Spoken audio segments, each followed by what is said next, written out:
क्या आप IVF procedure करा रहे हैं या कराने जा रहे हैं और आप ये जानना चाहते हैं कि आईवीएफ के प्रोसीजर में कितना टाइम लगता है?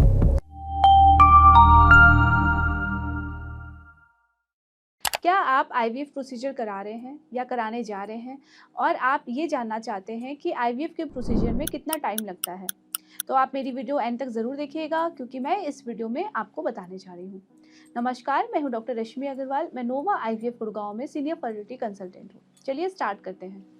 आईवीएफ का प्रोसीजर ये एक ऐसा प्रोसीजर है जो थोड़ा समय लेता है। इस प्रोसीजर के 2 स्टेप होते हैं। एक होता है एग्स को तैयार करने का प्रोसीजर और उनको बाहर निकालने का प्रोसीजर।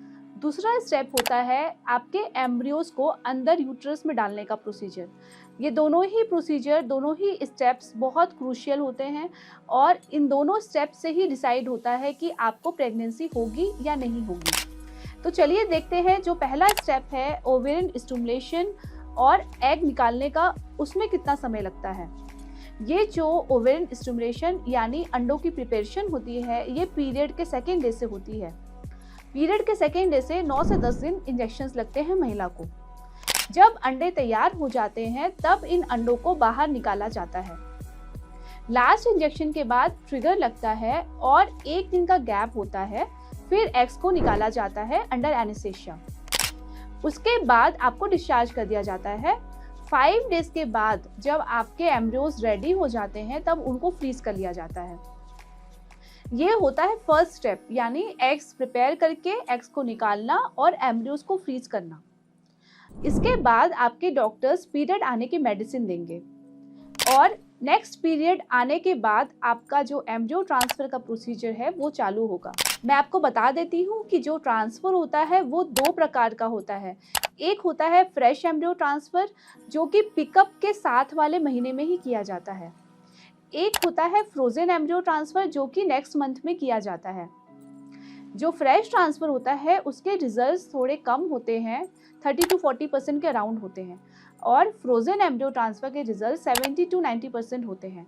इसलिए हम फ्रोजन एम्ब्रियो ट्रांसफ़र करना ज़्यादा प्रेफर करते हैं क्योंकि उसके रिजल्ट ज़्यादा अच्छे होते हैं। इसीलिए जब हम ट्रांसफ़र करते हैं तो आपका जो ट्रांसफ़र का प्रोसीजर होता है वो पिकअप के नेक्स्ट मंथ ही होता है। तो जब आपका एम्ब्रियो फ्रीज हो गया, आपके डॉक्टर ने आपको पीरियड्स आने की मेडिसिन दे दी। उसके बाद जब आपका पीरियड आता है 10 डेज के बाद ही आएगा। जब पीरियड्स आता है तो आपको डे 2 पे डॉक्टर बुलाते हैं। डे 2 पे आपका अल्ट्रासाउंड होता है, आपके कुछ ब्लड टेस्ट होंगे और फिर आपको टैबलेट्स दी जाएगी लाइनिंग प्रिपेयर करने के लिए। 10 to 20 डेज की टैबलेट होगी और अल्ट्रासाउंड में जब आपकी लाइनिंग यूट्रस की तैयार हो जाएगी, जब परफेक्ट लाइनिंग बन जाती है तो डॉक्टर प्रोजेस्टेरॉन स्टार्ट करते हैं।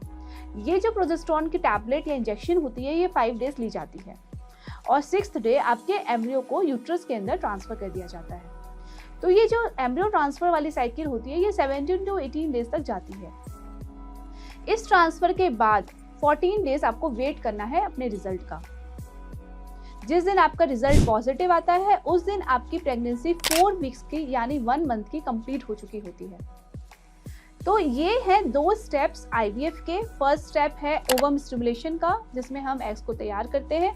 सेकेंड स्टेप है एम्ब्रियो ट्रांसफ़र का, जिसमें हम फाइनल एम्ब्रियो को यूट्रस के अंदर इम्प्लांट कर देते हैं। इसके 14 डेज के बाद आपका रिजल्ट आ जाता है। तो ये अगर हम अनुमान लगाएं तो ये लगभग 1.5 से 2 महीने पूरे प्रोसीजर में लग जाते हैं। तो इस प्रोसीजर के लिए आपको बहुत ज़्यादा अपने जॉब से लीव नहीं लेनी है। आपको सिर्फ 1 या 2 डेज का ही लीव लेना है, जिस दिन आपका पिकअप होगा और जिस दिन आपका ट्रांसफ़र होगा। कोई भी प्रकार का बेड रेस्ट इसमें हम एडवाइस नहीं करते हैं। आप अपना नॉर्मल रूटीन फॉलो कर सकते हैं, आप अपने जॉब पे जा सकते हैं, आप घर के जो लाइट वर्क है वो भी कर सकते हैं। तो ये थी पूरे प्रोसीजर के बारे में जानकारी। आशा करती हूँ ये जानकारी आपके लिए लाभदायक होगी और आप अपना आईवीएफ प्लान कर पाएंगे। Wishing you all the best, happy pregnancy and happy parenthood.